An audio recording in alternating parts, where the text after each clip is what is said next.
I'm gonna start on this whole thing. I'm gonna just clap. Here we go. We're gonna start a show kind of thing. Ready for it? Yes. Yeah. Okay. Awesome. Awesome. Hello and welcome to the Dogwood Overview. Today we have a very special guest, Bryce Tip of several online platforms. Right at the top of the show, I'd like the audience to know which province or territory you hail from and what kind of interests people will find on your page. Go ahead. Uh, Bryce Tippy. I'm from British Columbia. I live in Kelowna, and I am on Facebook and TikTok, and I have an Instagram, but nobody follows me on there. Oh my and gosh. and honestly, having to cross post all the time is exhausting. But you'll find mostly political content. I try to be as nonpartisan as possible. I have a degree in political science, so I try to bring like political theory, empirics, research, stuff like that into it. That isn't necessarily like tribal talking points, and more trying to cut through the noise and find some objectivity in the tyranny of the subjective, is what I call it. Man, what a thing that you have to push back against. There's so much just abhorrent amounts of just here, everything's partisan all the time forever. This is horrible because of this one person all the time forever. Like that seems to be the just constant messaging every time, everywhere. Yeah, I mean, it's overwhelming. And that's actually kind of why I started posting, because I would see like while I was in school or whatever, and I would see a lot of people posting as political commentators talking online, and I'm like, this is so surface level. Like they're just saying rehearsed scripts and appealing to a demographic that they know will be profitable. And I'm like, what are the actual conversations that we're having can have that can cut through the noise, and maybe we can actually find some common ground instead of just like having to create this like I guess adversarial and like us versus them mentality that's like based around identity. It's just not very helpful. No, I really don't think so. I really don't think it's like you realize that, right? I realize that, you realize that, and once you kind of see it, you kind of don't not see it, right? It feels like there's people out there that are just pushing, pushing, pushing a narrative. And then you think like there must be something behind it. I get conspiratorial a lot of the time. I get very like, why are they doing this? Where is this coming from? I'm a human being. And as a human being, I'm not constantly posting nothing but political commentary points nonstop, right? That is not a very human thing to do. And so I get very conspiratorial, like, where's this money coming from? Who's saying this? Why are they saying that? Why are they framing it this way? And it kind of like it drives me insane a lot of the time. Well, I do think it's beneficial to the people in power. If we're busy fighting like a culture war and fighting each other, then that we're distracted while they like bleed us dry. Like that's essentially what's going on, right? And that's why I'm just like, oh my God, like, can we focus on what actually matters and who's the actual enemy in society instead of like fighting over like how we identify or what sexuality we have or what happened 50 years ago or like whatever, right? Just like let's respect people's individuality, their dignity, their autonomy, and let's just move forward and treat people well. Like it's not so hard, and then actually be productive and focus on solving the issues that we face in society. Oh my gosh. Yeah. Yeah, I wish it was just so simple. I wish everything was so much more simple than it actually. I don't know. It's tough. It's tough. All right. You were saying you're cross posting. I noticed that you had gotten a lot of traction over Facebook with people with perspectives of which I don't always agree with. I just wanted to know, I wanted to pick your mind to figure out what kind of um, titles for my episodes should be called. Like, how should I navigate that? What should I name my podcast? I was thinking like Dude Bro Hustler Academy or something like that. I'm wondering if you have any insight for me. Oh my God, I have no idea. I mean, usually I just try to think of something that's witty and thematic. I'm like, what's the mission statement of your podcast? And then try to bring it in that it sounds interesting. But honestly, with my book, I named it terribly and I think it's hurting my sales because people are like, what is that? So maybe don't take my my suggestions with naming, because sometimes I can get too into it. I'm like, ooh, this works thematically. And then I'm like, oh yeah, marketing. So maybe don't take my suggestions. I'm trying to maybe a Joe Rogan on the left. Joe Rogan, but on the left maybe might be pretty popular. Just like very much got a lot of curb appeal with that. You could go like you with your name, like Bro Rogan, Oh, right? Brogan. Oh, I love that. Yeah, Brogan. Yeah, Brogan. Brogan's Anonymous or something like that's Oh, kind yeah. of mysterious. I don't really know. Yeah, I mean, I'm all to be honest, I think I've never watched Rogan's podcast. I mean, I don't know, I think it's too straight for me, I'm too gay. It's too straight. Oh my gosh. Yeah. He had Russell Brand, and Russell Brand was like talking about money, and he was like, money is not a thing that people should really like enjoy and something like that. And Joe Rogan was like, money's everything I'm all about. I love money. And he sounded like Mr. Krabs for a second. It was crazy. Well, I think a lot of these people, that's like at the end of the day, when they get the success, that's all they have because they've compromised so much else of themselves. So, like, that's the only thing they can define as like a metric of success, and then they over leverage it. Like, I see it all the time too. Like, people in comment sections when they're trying to attack me, they won't go for the substantive argument. They try to like attack maybe my education or my career or my like age to be like, oh, you're unsuccessful, so your argument has no validity. And I'm like, these are people who don't actually have any security, and so they have to define themselves through external validation by something that they could lose tomorrow, by the way. I feel like it's so insecure. It's a tough one to like it shows the illiteracy. It shows the Yeah. inability to really engage with the argument. It shows the what is it? The aversion to it, I would say a lot of it. And it's tough to even like you have to cut through it. You have to speak over it. You have to continue saying things over it until you've hit something or you've provided something or you've resonated with someone. And that's kind of what I'm trying to do here a lot of the time. But it feels like a slog. It feels like a lot to get through. It feels like a constant push that I have to do about it. Well, it's difficult. I mean, like I'm quite combative in the comment section. I believe in reciprocity. So if somebody's going to come at me bad faith and be rude, I will match them, but I will do it better. But like, Nice. so But, I have had, like, sometimes I get into engagements with people who are, like, on the other side of the ideological spectrum for me, and then I out-debate them, and, like, it's only happened twice out of probably I've had, like, since, August on TikTok alone, 25,000 comments, so Mm. a lot, right? And a lot of them are pretty negative. I've had 2 people apologize and admit they were wrong, Oh, oh, frame it. Frame it right right? there. And so when they did that, like, I immediately was just like, "Honestly, kudos to you, that takes a lot of character because most people just double down, so Oh my gosh, that is so tough. That is so tough. I wanted to ask you what do you find important about political literacy given the current climate, and what does that look like to you? Is it like a driver's license? Do you renew it? Do you pick up a book every once in a while? Is it a federal responsibility? Is it a provincial responsibility? Is it a private responsibility?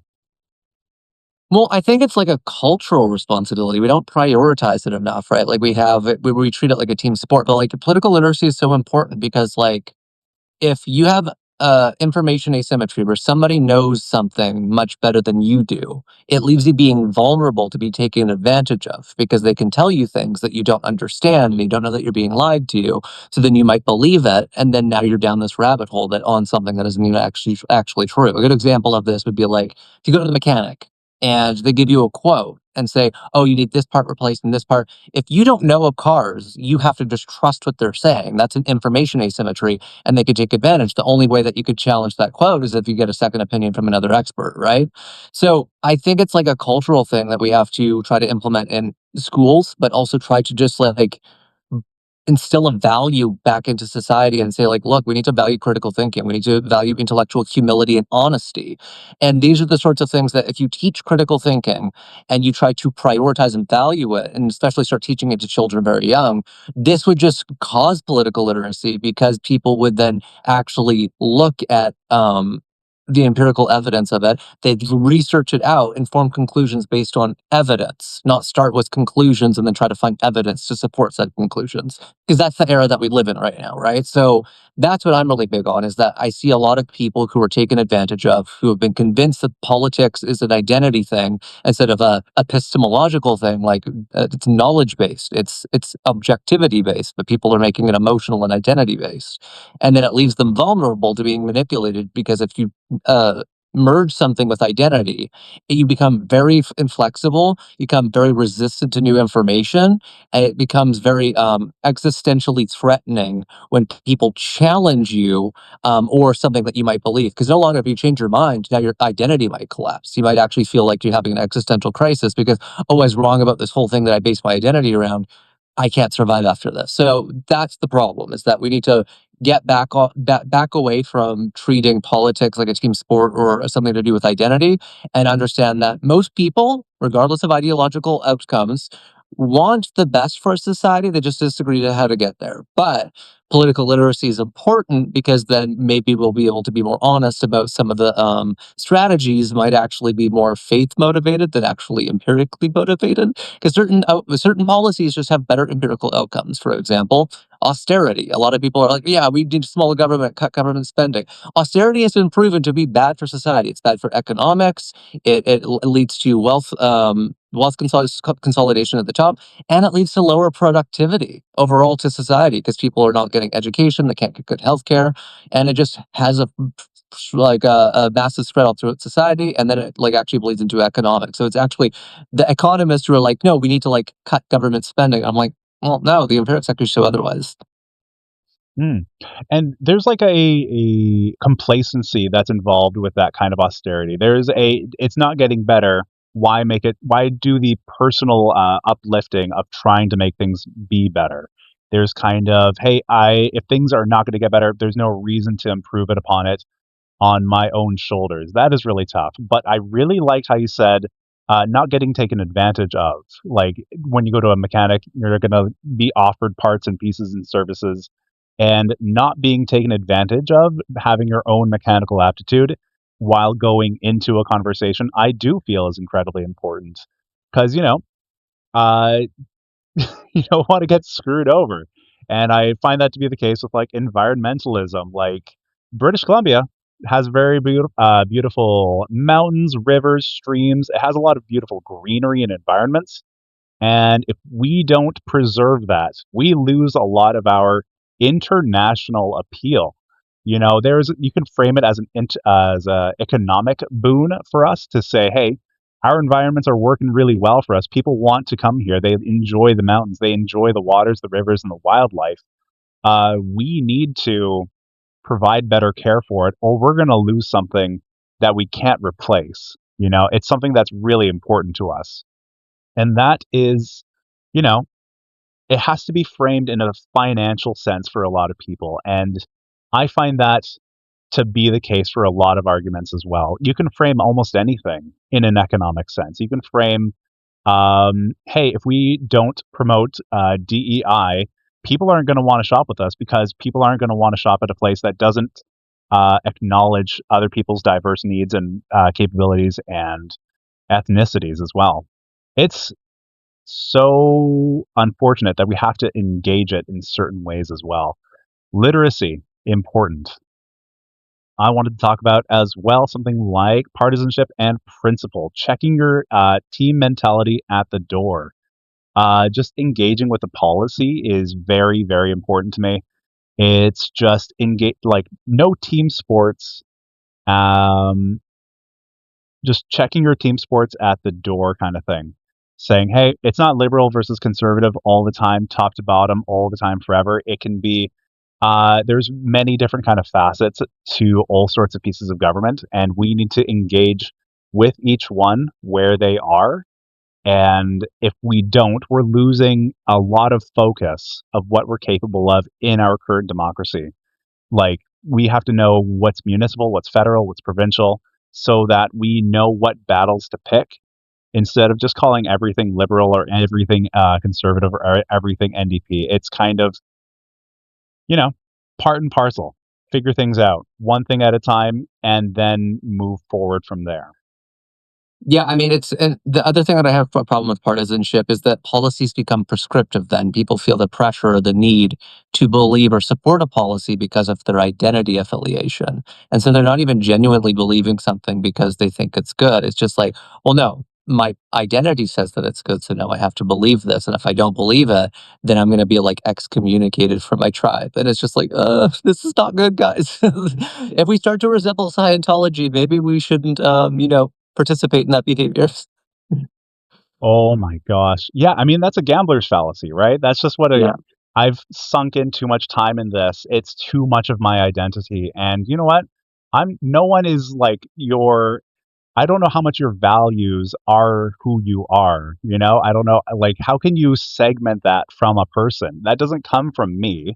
Like, I can't tell you to change your values. It has to come from, like, a family member or some kind of, like, personal crisis that you have yeah. to engage yourself with, and, you know, I can't shake that out of someone, you know? I wish I could, but I can't. I really, really can't.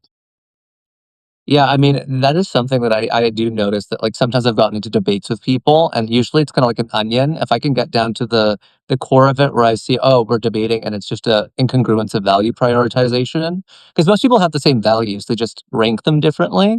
So, in any given argument, you might say, like, "Oh, you're prioritizing this particular value in this instant more than that." I'll be like, "Oh, okay. Well, then we just have to agree to disagree now because I'm not gonna be able to change that because, like, that would be insane to think that you can forcibly change somebody's values, like you said, through one conversation.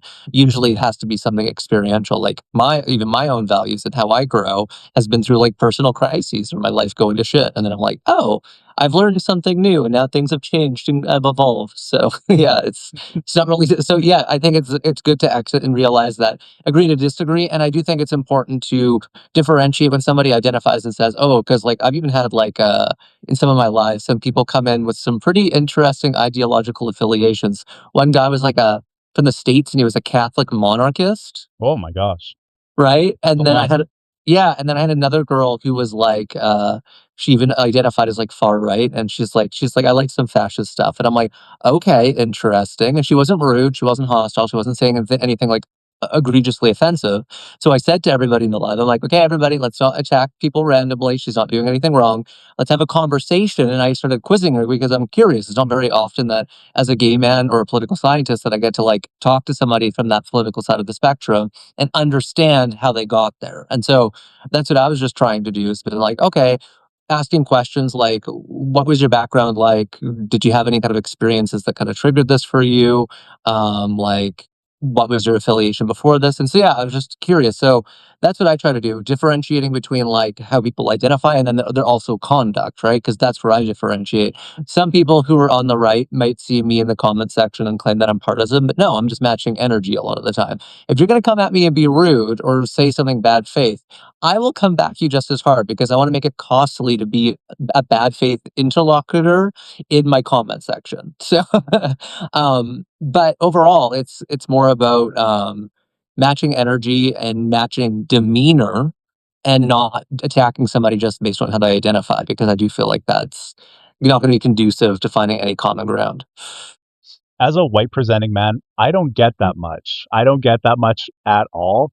And I see constantly that other people are saying, "Hey, these people are sending death threats to me." I've had two people DM me a thing of certain variety. Other than that, it hasn't been too crazy. I don't get all that much at all. And I find that to be a seriously unfortunate asymmetry when it comes to online communications because just holy shit, right? You know what I It's, mean? I mean, I've gotten really because I ran for the provincial legislature in British Columbia in 2024, and so like I ran my own marketing, so nothing will ever compare to that.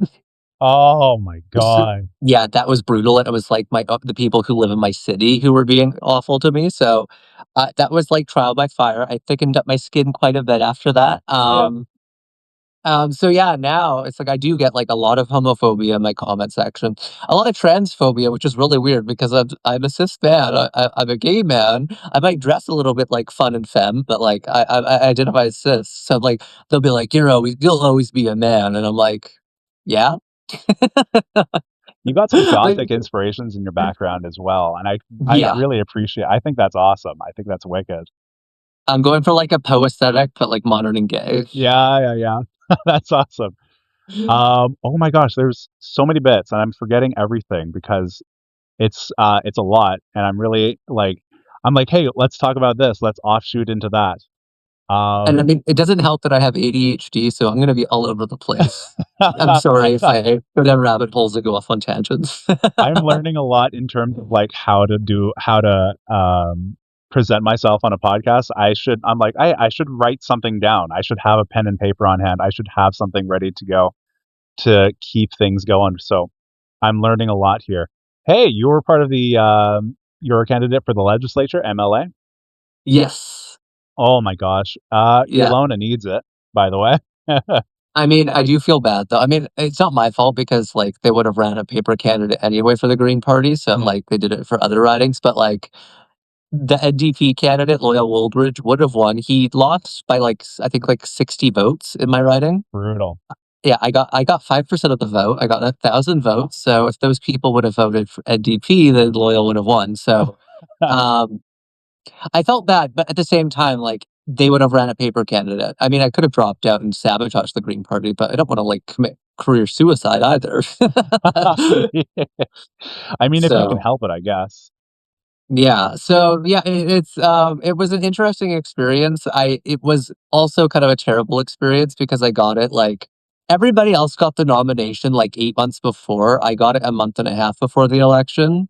So, it was, like, trial by fire. I had to, like, whip up everything and, like, I had no time for preparation, but honestly, I did well in, like, debates and interviews and stuff. It was just I hated canvassing, going door to door, knocking on people's doors. Mm. Oh my gosh. What a minefield that must have been, eh? Ugh, it's so like, I mean, the idea of being a candidate seems cool, but then you actually do it, and you're like, "Oh, I have to talk to people." No. I've thought about it. I've definitely thought about it. I feel like normal people should be in politics, absolutely neutral. Like, I'm a very average human being, and I feel like I've got some I haven't committed any crimes, you know? I haven't done anything horrible, and that is still a lot better than what I see a lot of other people doing. So if I keep myself above that level, I think that would be best, you know? I Just mean, yeah, I mean, Tara Armstrong, the BC MLA who's, like, the nut job, like, pushing all of the weird conspiracy theories.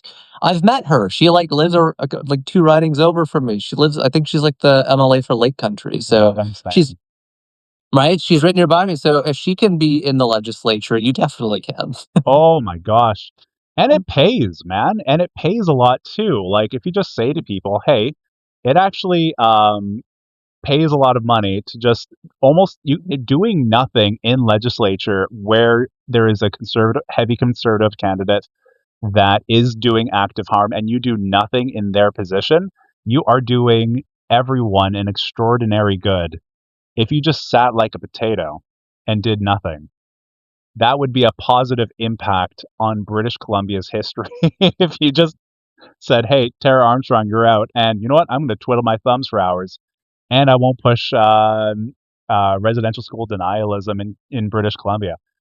Ah, That is that's the thing I just don't understand, the whole thing. They're like with the Kamloops thing, they're like, "Dig up the bodies." I'm like, "1, ew, gross, no. Why would we do something so freaking disturbing?" And then, like, 2, we already have, like, so much established testimony. There was a class action lawsuit settled in 2006. Um, Billions was paid out to victims of the residential schools. The harms were established, so, like, I don't even know where they're trying to be like, there are no bodies in Kamloops, so this didn't happen. I'm like, we have evidence everywhere else too, guys. Like, what are you even talking about? yeah, it's the oral histories that are incredibly important in this. It I have to focus on how I speak, and if you dug up bodies, they're going to poke holes in that. You know, it's just going to be the next milestone of which that they're going to poke and pry at. And for the horrific endeavor of just trying to justify an atrocity, like it will never end. It will never end if you start with that and you continue with that. It's just going to go on and on and on and on with just, hey, that wasn't consistent with what you said for this time at this place, and there should be this at this place, and there should be that at this place. Like poking and prodding holes. And you have to justify it. You have to say, hey, um, I have to justify my own existence. Oh my gosh, I couldn't imagine being in that position. I couldn't imagine having to say things to people like that. And then for them to like yell at you about it and create a documentary about it, it is a nightmare. Absolute nightmare trying to navigate that kind of atmosphere. I hate it. Well, yeah, and it's just confusing to me because, like, if I was speaking to somebody like that, I would be like, "What are you trying to accomplish? Like, what's your goal? Like, what do you want? Like, what's the point?" Right? Like, there is no necessarily end goal, so it's just like grievance or just trying to stir something up or just expressing racist feelings, but, like, not, trying to accomplish. Like, it is like, astounding to me, and, like, and it is weird because, like, I've met Tara, and when I met her, she seemed nice, and that's horrific that you're like she seemed so normal and not monstrous, and then she ends up being, like, the most unhinged MLA, like, in BC. I'm sure there's more, but I don't honestly pay that much of close attention to, partisan politics because nobody advocates for the stuff that I want, which is reforms. So I'm like, "Ugh, they all suck." But to have met her and her be so monstrous, but she seems so normal. It's just like, oh god, you can't tell if anybody's weird, like, or like, what do they actually believe? What's going on in that head of theirs? Oh my god. Yeah, normal people. It seems to be the case, like, you can be a normal person and have the most horrific, stuff on your mind, and you know what? You just gotta say, "Hey, what are you gonna do? What are you planning on doing? Let's hold you to that." And, I think a more rapid exchange rate in terms of who is representing you might be really important. Just maybe the term limit n not the term limit, maybe the election dates should be shorter, like, every 2 years or something like that. We're living in a very fast-paced environment, and so, like, I think it'd be really cool. Every 2 years and people can oust you really quickly. Hey, let's get really rapid ideas going. Let's get one person doing one thing, the next person within the next year doing the next really cool thing, and just keeping the ball rolling kinda thing. Because 'cause we've gotten so used to just waiting for years and years and years for something to happen, and to have some kind of quick momentum in this rapidly changing environment, I think would be really good. Oh my gosh, this was the hugest talking point I wanted to really, really nail into. Oh my gosh, Alberta separation. Oh yeah, yeah. My claim to fame. Oh my gosh, what a huge thing to get into. What a massive, massive topic. There is thoughts of interference from the states. There's people that are saying that they are defectors of some kind. There is the inability for Alberta to function as its own state within a global order. And there are talks of secession into the states. Is there anything specific amongst any of those things that you kind of wanted to touch on that we can go back and forth with? I mean, I've done so much research. I could touch on any of them, like, in depth. So, like, it's tough. I mean, we could talk about international law and, like, separation. We could talk about different case studies and comparative situations. We could talk about, yeah, we could talk about interference and what I think's going on with the states. We could talk about the ideological foundations of the UCP and how this has been in planning since the 80s. Like, I've got so much information on this. So, whatever you want to talk about, ask me about it. I can answer There it. are things like, hey, people think that this is just a very contemporary issue. This is just within the past few years, past 10 years maybe. But the oil and gas lobby has been working to my perception at least, has been working very much side to side with the states in order to have a more amicable and productive um, relationship with the states of which they reside. If they're in the states, they're working with Alberta to make sure that it's more. Oh my gosh, the word would be beneficial. The word would be beneficial. That's why I do multiple takes. I have to think of the specific word, or else I won't be happy with it. And if you're in Canada, you're gotta make sure your arrangements are more beneficial to the states. Kind of like an intermediary group that is working towards both sides profiting only the oil and gas industry. That seems to be the case for me. I don't know what your perception of that is at this point. Yeah, I mean, it goes back really far. So, like, even for example, you probably heard like the separatists talk about the NRTA, like the National Resources Transfer Agreement. That was a piece of legislation that is a constitutional document signed in 1930 that gave Alberta control over and Saskatchewan control over resources and land, because prior to that it was controlled by the federal government. Um, and oh god, what was I saying now? I was NRTA. like, what about the RTA though? What was it? What was the question before? There is a group that are working Oh towards yes, the yes. benefit of Okay. oil and Oh, gas. oh yeah. So separatist sentiment. So prior to that, the reason why Ottawa did it, because there was a Supreme Court case where Alberta tried to, I think in the 20s, that tried to challenge like the unfairness of it, that other provinces were allowed to control their own resources, but Alberta wasn't. Alberta lost the Supreme Court case, but the reason why the natural resources transfer agreement happened was that there was a separatist sentiment even back in the 20s and going into the 1930s that was growing in Alberta, even back way back then. And so that happened, right? And so that was even happening. And then we get to the 1980s, which is the National Energy Program instituted by Pierre Trudeau. And I've seen a lot of people comment, they're like, "Oh, if Alberta would have just went along with it, it would have been great." No, based what I've seen from the policy, it was actually incredibly damaging Yeah. because it was like trying to just leverage taxation and royalties, and they put an export tax and made it super costly to be able to sell it to the states, and then they also put a cap at the cost so that they could sell it internally domestically. So they made that Alberta got less in profits. So that was a grievance that was created also, where the National Energy Program was kind of colonial. It was kind of imperial. It was the Eastern Canada being like, oh, we have the OPEC crisis. Oil's been too expensive. So we're going to try to use our own resources at the cost of Alberta's economy to subsidize the rest of Canada oil prices wise, right? And so that caused a massive backlash. Like I remember when I was doing research on this, um, a separatist actually got the first separatist ever got elected into the legislature during that time period in Alberta. So like this has been going on for decades, and it's a plan that many people back then kind of started and wanting to start building. And then so that's where you started seeing like stuff like the Western Compact or the Reform Party, right? And then there's like what is it? Preston Manning. Yeah, the Preston Manning was Western Compact and Reform.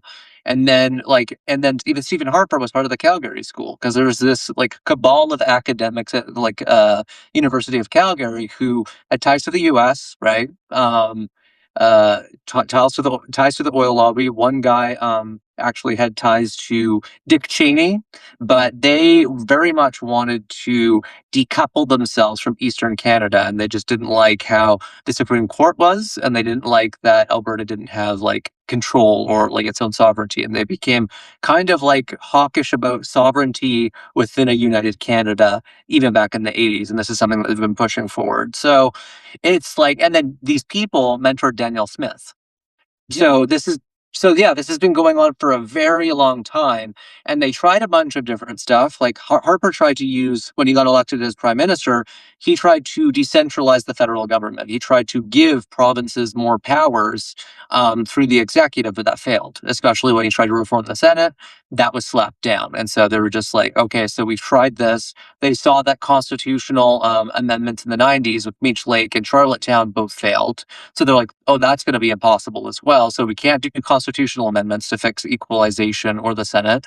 We can't use the executive. So now they're trying separation because all other paths have failed to achieve their ideological goals.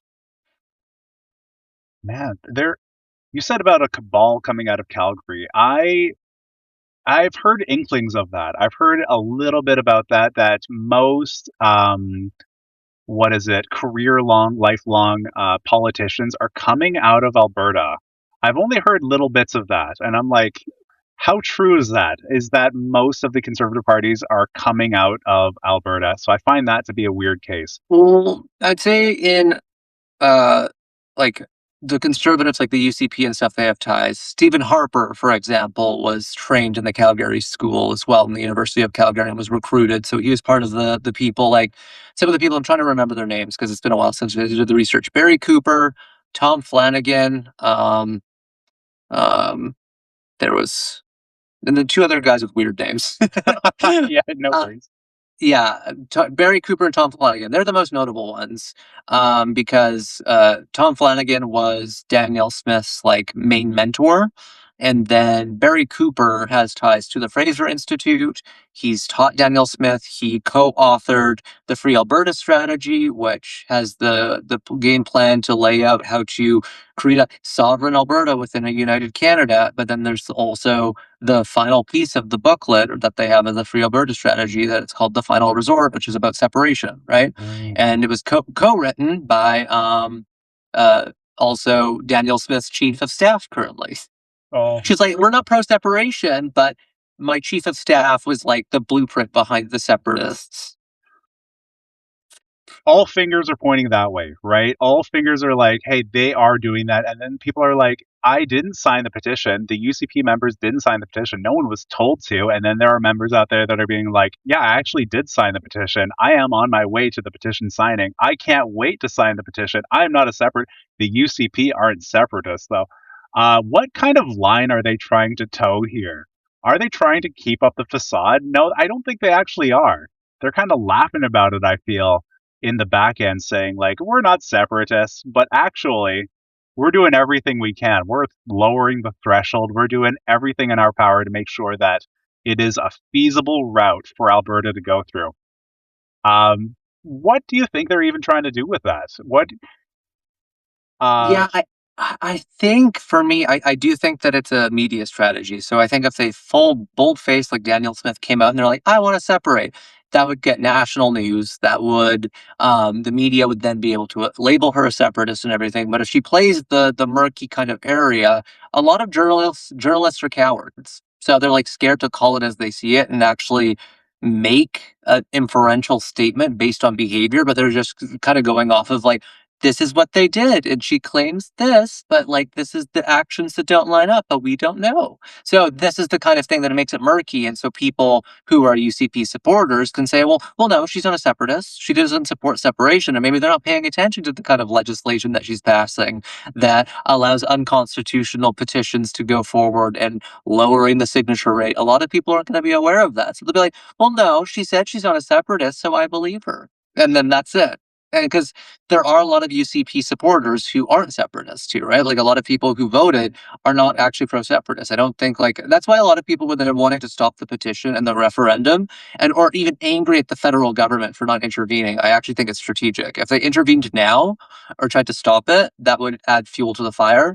I think right. And so I think that the better scenario is you understand and can probably bet based on the polling that it's a minority. There will be a referendum and it'll be a no vote. And then that's it, it's dead. Right. But if they try to intervene before, maybe the referendum goes forward now, but now you have people more sympathetic because now the federal government's playing into their narrative and now they're oppressive and tyrannical and this and that. Right. So yeah, I mean, they're playing the long game, and I think they're trying to nudge, nudge, wink, wink to their own supporters of the separatists that they can be like, "Don't worry, we have your back." But to the people that maybe, or the media who would maybe jump on it or be perturbed by it, they're trying to play the middle ground too. So it's slimy, right? But that's what I think that they're doing. I think it's playing a media strategy, and they're trying to just kind of stonewall and obfuscate. And then I think that that's why they're putting a lot of like controversial legislation forward too, because they're how trying to distract. how much time do they have? You know, how much longer can they last in this wild uh, trajectory that they're going on? You know, how much can they get through? How much can they parallel the states in terms of their own cultures and their own laws and stuff like that? I feel like a lot of what Alberta is doing in that case is just trying to be similar to what the states is doing and are doing, and trying to criminalize against as well. And now you can shut me down for a sec if you want, but I'm going to pop my tinfoil hat on. I'm going to pop a tinfoil hat on you for a second. I wanted to know, how much do you think Mark Carney cares and CSIS knows about the interference going on in Alberta with the states? Do you Oh, think I they're think that. Oh, sorry, not to cut you off. Go ahead. do you think that they're going to act on it? Probably not, as you were saying, or do you think They're watching it extremely carefully, and they're doing an extremely slippery, dangerous game of should they do something or not. I think that they're waiting, right? I think they'll wait until a referendum happens. I think they'll only go the criminal route because I do think that they're collecting evidence. I do think that what the separatists are doing, going down to the states, talking to an administration, I do think that that is breaking laws. I do think that you could feasibly build a case against them and indict them. But again, I don't think it would be beneficial. And if you arrest these people, they might just get replaced with somebody else. So I do think that CSIS is aware. I think that Mark Carney is aware. I mean, if you think about it, think of the discipline of the Carney government. I haven't seen one official comment on Alberta separation. And I think that's intentional. And that shows that they do care. Because if they didn't care, then maybe there wouldn't be discipline, and maybe some liberal MPs would they be commenting on it. But nobody's saying anything. They're pretending like it's not happening. And I actually think that that's a good thing. It shows that they're being very careful and they're thinking the long game. And they're basically, it's game theory. They're just thinking, okay, what's the best way that we can do? So I think that they're waiting. So basically, we have some various outcomes that can happen if like when the referendum happens. So the referendum could go forward and it gets a no vote, right? And so if it gets a no vote, they might try again. They might try something else. We might have our own like weird January 6th moment in Alberta or something where like the separatists have a temper tantrum. But and then, but the other one that might happen is that they get a yes vote. They try to negotiate with like the government, and then that doesn't go through also, and that falls apart. But I'm also concerned that they know that the constitutional negotiations won't succeed. I think they kind of know that. So I am a little bit concerned that they might be wanting to use the states as backing, and that they get a yes vote. They'll just try to use the democratic mandate to declare unilateral separation, but to just say, we're independent regardless of the Constitution. Democracy says otherwise. We're no longer bound by the Canadian Constitution. That's when I think the Carney government would probably move in with criminal charges, and then they probably already have a case. They would probably just invoke the Emergencies Act. With criminal behavior, you'd probably see the lieutenant governor of Alberta probably dismiss the legislature, so they'd no longer be a sitting government, and then you'd probably see people move in and arrest them. Like you would, if you want, if you're curious to see, I don't know if you saw the video that I talked about this, but if you want to see a comparative case study that'll probably happen, look at Catalonia in like 2018 when they tried to declare independence and see how it went for them. I might have a morbid curiosity for that now. I might have to watch that one for sure. Yeah. Because, there's an inevitability here, right? There is going Yeah. to be a conclusion. Is it going to peter off? Is it going to explode? Is the convoy going to try to do something just wildly ecstatic and explosive? I have no idea. Yeah. And I hate even having to be in a position for that. I hate that might be a reality in the future when we could be doing so many more things, We could be acting on like, hey, preservation of this, hey, let's fix this, hey, let's fix education, let's fix healthcare, let's do better, And there's such an unfocus or a misaligned priorities when it comes to what our government is doing. And I'm tired of that. I'm so sick of that. I wish that wasn't the case, and I wanted to stop. And Bryce, can you personally make sure that that stops happening, please? I mean, I'm trying my best, but I don't know if I'm going to be able to fix dysfunctional government. I feel like people talk about late stage capitalism. I think we're also experiencing late stage democracy. Oh my gosh. I'm I think, tired. I'm so exhausted of late stage everything. yeah. HLA. Can we get Alberta 2.0? Can we get the second Alberta, please? Can we get something new? Something positive in terms of trajectory? I want that, please. Please, please, please, please, please. I mean, something's going to happen eventually. We're going to have some kind of worldwide crisis, whether it be a World War III or like a depression, collapse of the supply chains. Who knows what's going to happen? But something's going to happen, and then that'll be our reset. I feel like as a society, we're all constipated. We're waiting for something to happen. Yeah. And It's inevitable now. I mean, and I'm a millennial too, right? So I that's my experience. That I was born 91. I experienced the 90s, which were pleasant, and then 2001 happened, and ever since then it's been shit. So I remember playing games. I remember playing like Arthur reading games in like the 90s. I remember enjoying like, hey, I'm going to go home, I'm going to play a game, and that'll be my entire day. I'm not going to think about anything else. And now I'm bogged down with the knowledge of everything forever, always, and everything is horrible. Thanks. Thank you. Thank you. That's Yeah. exactly what my mental health needed all the I mean, time. I do like to say to people though, it's like not everybody has the equal skill because some people are like, I need to pay attention to this. And I'm like, only to consume the amount of news that you can handle, right? It's not really beneficial if you're destroying yourself.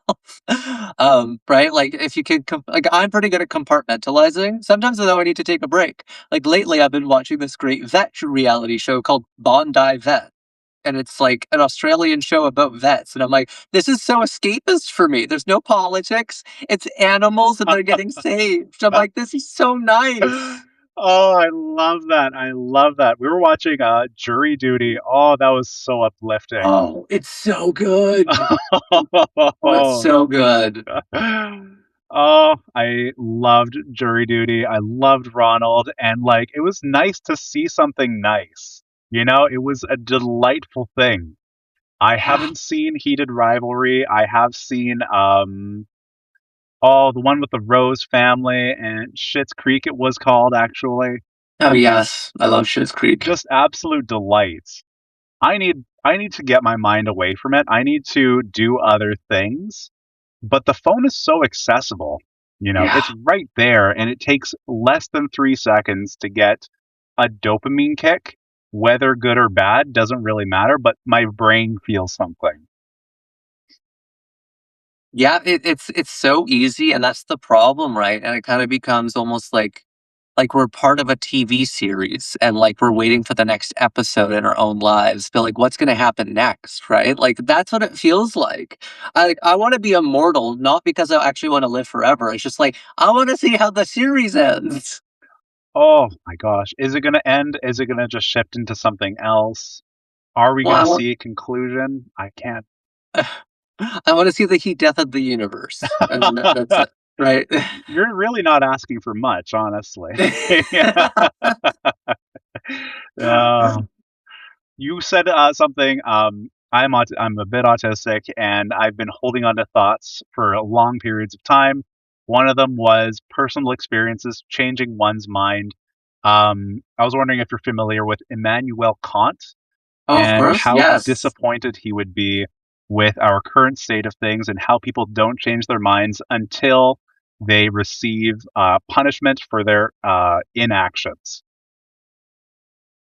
I mean, he would be having like an existential crisis on the daily because he would be seeing consequentialist ethics as the norm and people treating each other as a means to an end, lying all the time, right? Like there's all of these things that would be the categorical imperative where it's the universality principle of uh, don't do something that you can't, like if everybody started doing the same thing at scale, would you want to live in that society? People don't do that. They make exceptions for themselves, so they want to hold people to a different standard. So, yeah, Kant would be very upset.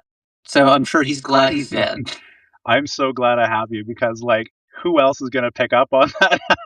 I mean, I'm a nerd. My minor is in philosophy, and I love ethics. So, Oh, yeah, beautiful. so I love philosophy and I love ethics. So I love Kant, Aristotle, Nietzsche, Rawls. I've been heavy into nihilism lately. As a Really? Yeah, Uh, not in the bad sense, in the joyful sense, in a kind of optimistic nihilism in the terms of like no belief is inherently true given the universal constant kind of thing.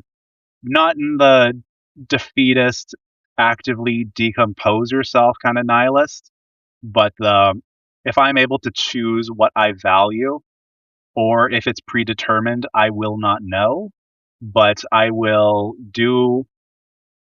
act on my beliefs as I want people to act on me as well. In kind of a reciprocal kind of how I would want my world to be lived, and I will live it as well. well, Nihilism. that's not nihilism. That's just existentialism. Existentialism. Thank you very much. Yeah, because like I'm an existentialist too, and it is an offshoot of nihilism, but it is separate, right? Because you're saying because nihilism is like nothing matters and that's it. But the existentialists say nothing matters, but I can create my own value because things matter to me, right? Oh, okay. Right? And that's existentialism, where you're forging your own values and creating it because you do exist. Everybody's existing. Everybody's living in the world, and you have freedom.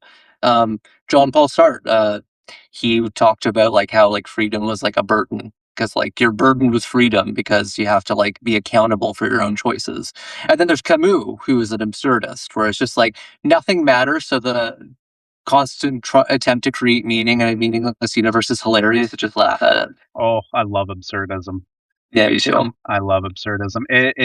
These are really good tools to like dissect and analyze current belief systems and values and morals. I love it. I Same. also hate it because it kind of shows the futility of trying to change things. Like we're so in a fractional belief system that's so far flung from anything that we've ever experienced in our human consciousness. And it is unfortunate that we are at this place where we have to engage with these conversations in this capacity. Let me out of it, please. Please, please, please. I mean, I actually do say this a lot that I'm actually more philosophical than I am political, but my politics is just expressed through my like first principles beliefs. Like I am much more framework based on like the various ethical theories, and then because I don't really have an ideology. But yeah, I agree with you. It is tough to be think in a world where you're thinking critically and you're reflecting and you have metacognition, so you're thinking about your thinking and you're trying to be better, and then you look around and you're just like, why isn't anybody else doing this? You should be doing this. This is what you Yeah. should be doing. I am very deterministic when it comes to like you are you succumb to your own beliefs because of forces outside of your own kind of thing. H is saying, what is it called if you think if nothing matters, why not have fun with it? That's been described to me as joyful nihilism, but now I'm calling that existentialism. I have a different word for it because I've been educated about it. Mine's been very hobbyistic in terms of my understanding of philosophy, just videos and my own diary entries and stuff like that, and trying to find descriptions for things that I've come to conclusions on when trying to engage with the world. Very hobbyist, not very um, academic. I Or don't. Oh, please. I mean, I think you're being a little bit too self-critical. I mean, uh, a lot of people who take philosophy, they learn them, but they don't integrate it. If you're starting from first principles and you literally just said you develop your own frameworks and then you learn how to describe it by like a name, like, oh, this is what this is. You're a philosopher then because you're coming to conclusions that other greats came to. So I don't think don't don't differentiate. Don't do the thing where it's like, oh, well, I'm not trained in it in university. I mean, the information's out there. Egalitarianism, man. The credential doesn't matter. I wish. I can't get a job with this, Bryce. I'm not allowed. They I won't mean, give me my neither can doctorate. I. I have the credential and I can't. So Uh, I don't think it's that. I think we're all philosophers. I think we all try to figure things out in terms of our relation to the universe and each other and ourselves. You know, we're all doing that all the time. Whether you're some redneck in the States that doesn't really think of much of anything, but you have values. They may not be consistent, they may be hypocritical. I'm sure some of my values are hypocritical to a degree, but I, I again, imagine I don't know. I don't know if I agree with that. I think that I think again, you're reflecting. You're actually being self-critical. You're being like trying to weigh and balance and stuff. A lot of people don't do that. A lot of people are scared of doing that, so they just live in delusion, and so they don't reflect. And so I find that unfortunate because I imagine everyone else has the same competence as me. I imagine I would probably be the bare minimum or bare standard, I would say, for what other people are thinking in terms of their relation to everything else. I imagine everyone is, but I think that's just a perceived competence of other people coming from me, I guess. I imagine most people are doing those things all the time, regardless of where you are or who you are, kind of thing. I mean, I think humility is great, and I think especially intellectual humility, I think it's an underrated thing in society right now, but it can also kind of alter your accuracy about reality also, right? Like not everybody's going to have the same competency as you because they might be less or more, right? Like it's always going to be variable. I think it's important not to compare ourselves to people and just judge ourselves based on who I was like yesterday or who am I going to be tomorrow, but understand that not everybody's putting in the same effort.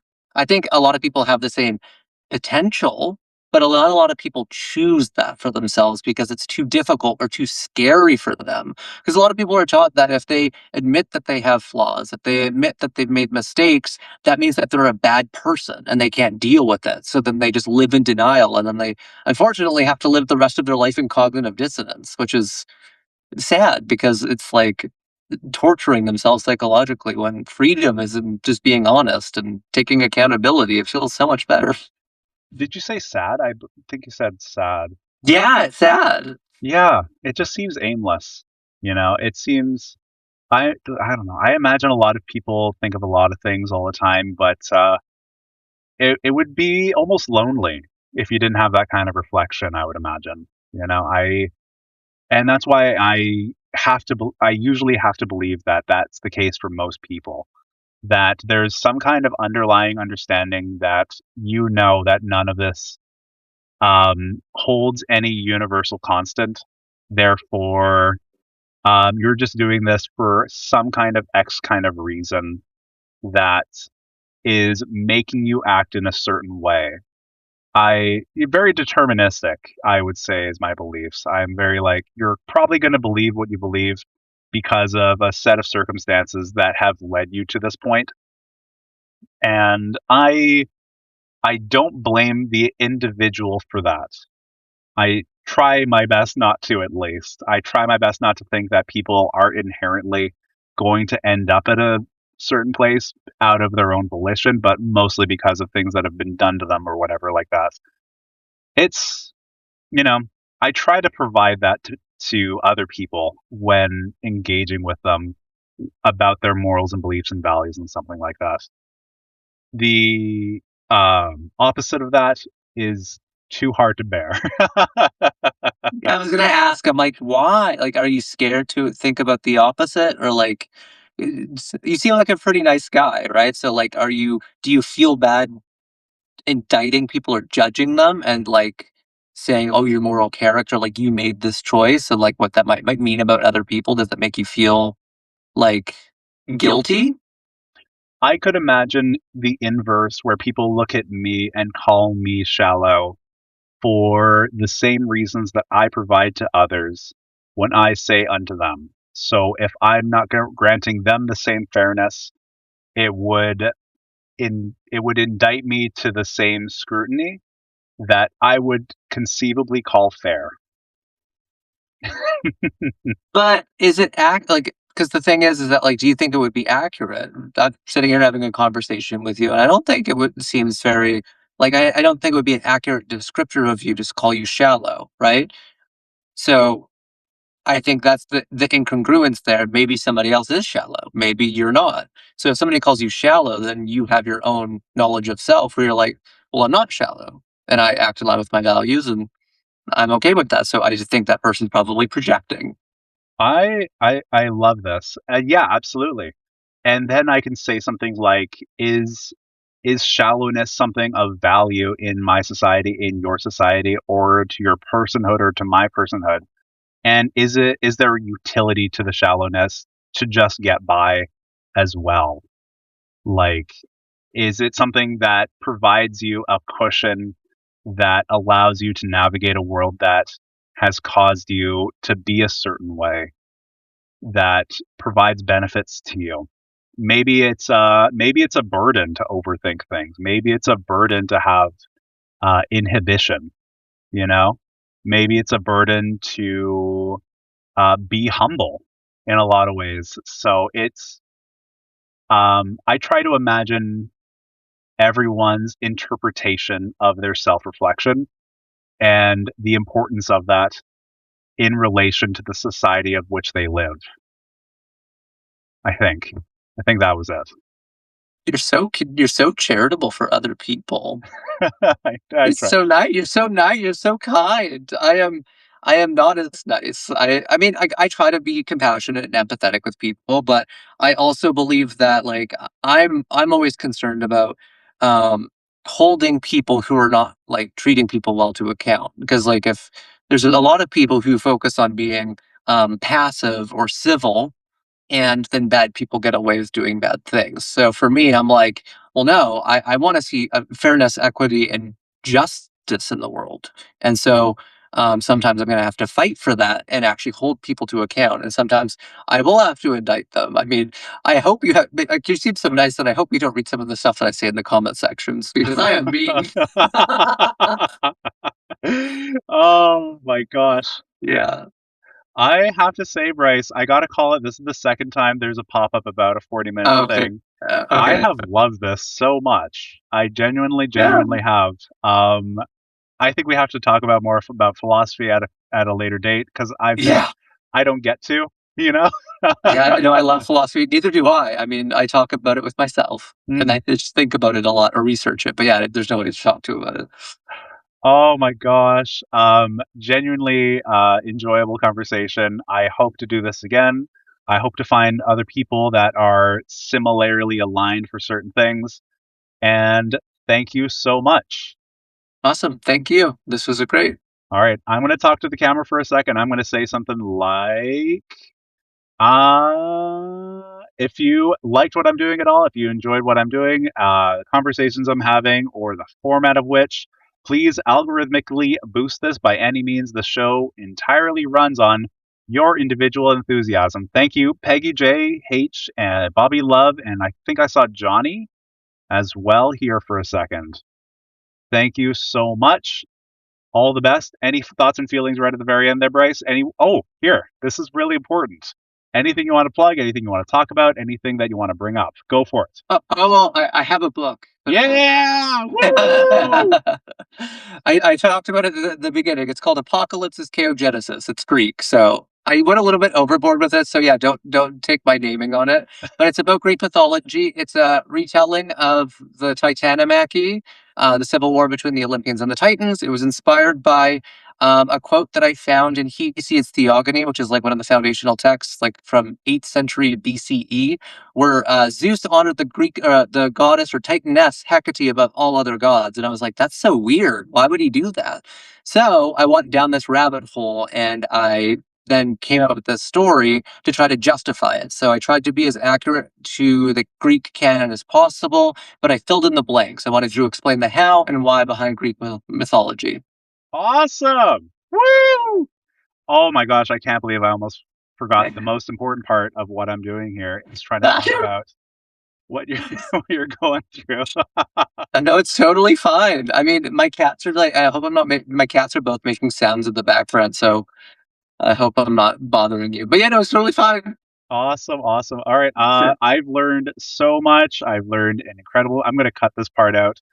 I really appreciate everything. I've learned a lot about how I should interject or speak, or things I should really pinpoint and then expound upon.